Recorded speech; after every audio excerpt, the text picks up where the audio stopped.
Welcome back to Zero to Hero, the series where we teach you how to teach yourself how to play Pokémon VGC.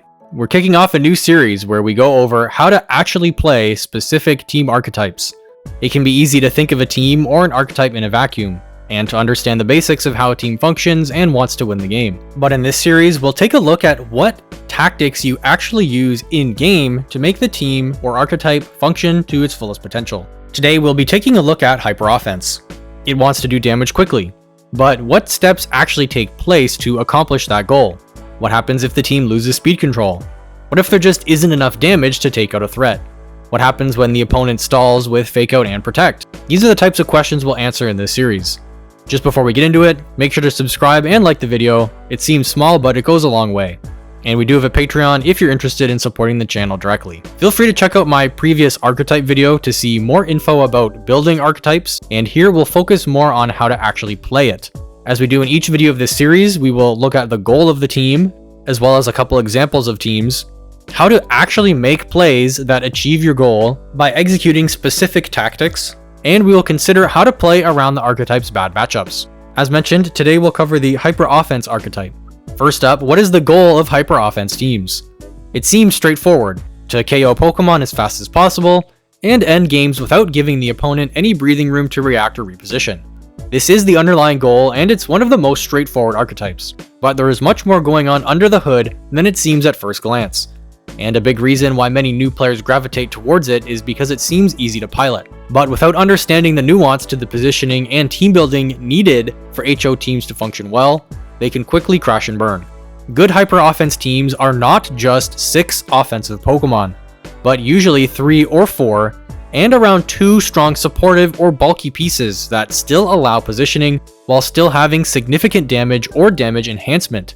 So not raw wall Pokemon, but bulky threats that can still assist the other hyper offensive threats. Let's take a look at 2 examples of Hyper Offense teams, one from Regulation I and one from Regulation E. The first one here is Kyogre, Zacian, Tornadus, Urshifu, Amoonguss, and Chien-Pao. This team also has Rain, but for our purposes we'll be focusing on the Hyper Offense aspect. We see our 4 hyper offensive threats in Zacian, Kyogre, Chien-Pao, and Urshifu, with our 2 supportive pieces in Amoonguss and Roaring Moon. The damage dealers are straightforward, but our support pieces are not just pure support. Roaring Moon sets Tailwind, but can still deal huge damage with a Stab Knockoff and Acrobatics, as well as comboing well with the Sword of Ruin from Chien-Pao, meaning it can set Tailwind and deal damage rather than needing to swap out for another damage dealer. Amoonguss is a pure support Pokemon in most circumstances, but here it specifically provides redirection to keep a damage dealer alive, and it does incredible wonders for the Trick Room matchup, as it can sleep Trick Room threats before they can attack, as it's usually slower than them, giving this team an out to the Trick Room matchup. Our Regulation E team is Chi-Yu, Fluttermane, Tornadus, Landorus, Ogerpon Wellspring, and Farigiraf. Chi-Yu, Fluttermane, and Landorus are our main damage dealers, as here we have 3 instead of 4 like our previous team. But let's take a closer look at our other 3 Pokemon. Are they just there for support? Farigiraf is a typical support Pokemon, but this one has 252 speed EVs and a throat spray with Hyper Voice, allowing it to block Trick Room with Imprison in a supportive capacity, but it can still move first thanks to its speed investment and deal big damage with Stab Hyper Voices and a throat spray boost. Again, when comboed with Chi-Yu and the Beads of Ruin, Farigiraf can become a significant damage threat on its own. Tornadus here is trained to be more bulky, but it still adds significant damage to the team with Bleakwind Storm, and Setting Sun is essential for the Chi-Yu Fluttermane combo. And Ogerpon can help hit the Fire and Rock types that otherwise resist the primary damage types of the team in Fairy and Fire. Having access to a special defense boost when it terastallizes, and Follow Me, it makes it quite bulky and serves a similar role to Amoonguss to redirect for the pure hyper offensive threats, but it can still deal solid damage with a Terra Water Ivy Cudgel, provided that the sun isn't up. In both cases on these teams, the support Pokemon still aid in dealing damage to keep up pressure throughout the match.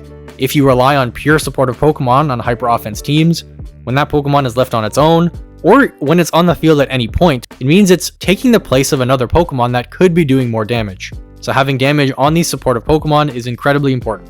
So let's look at our specific tactics that are used to make this archetype function to its fullest potential.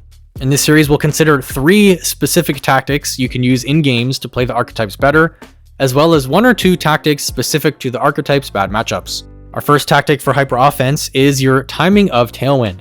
Using Tailwind immediately can be useful if you do not have the speed advantage right away.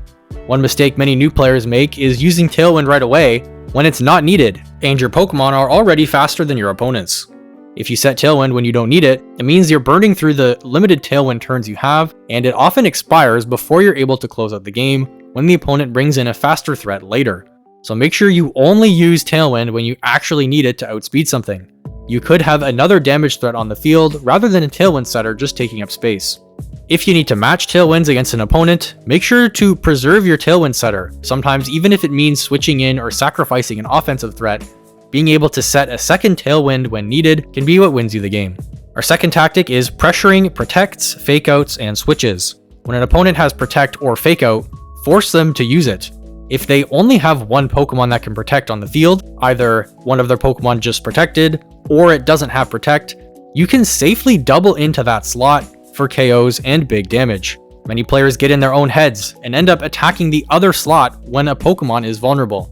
When the opponent has Fake Out, you can also attack with both of your Pokemon to guarantee damage. They can't stop both threats if they only have one Fake Out on the board. And if they're using Fake Out with one Pokemon, that means that Pokemon isn't getting a strong attack off.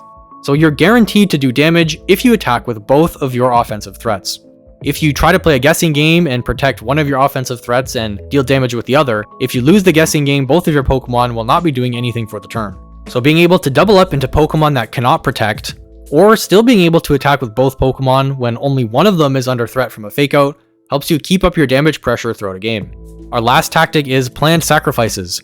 When you have speed control and one of your Pokemon is threatened, you can fire off strong damage, let the Pokemon faint, and then bring in another threat right away, allowing it to benefit from the speed control or damage enhancers that you have limited turns of. Do not use this tactic, however, without getting damage on, otherwise you will just be sacrificing your Pokemon. But being able to recognize when you need a different threat in the back on the field, and a sacrifice is the best way to get it in, don't count it out. Being a hyper offense team, you want to end the game quick, so losing one or two Pokemon is sometimes beneficial to gain the switch momentum to keep up your offensive pressure. So what are the bad matchups for the team? The worst matchups for this team are Hard Trick Room and Extreme Walls. For example, Chi-Yu and Fluttermane gets walled hard by bulky fire types, as it resists both fairy and fire damage. Having offensive type synergy is incredibly important in team building to deal with very strong walls.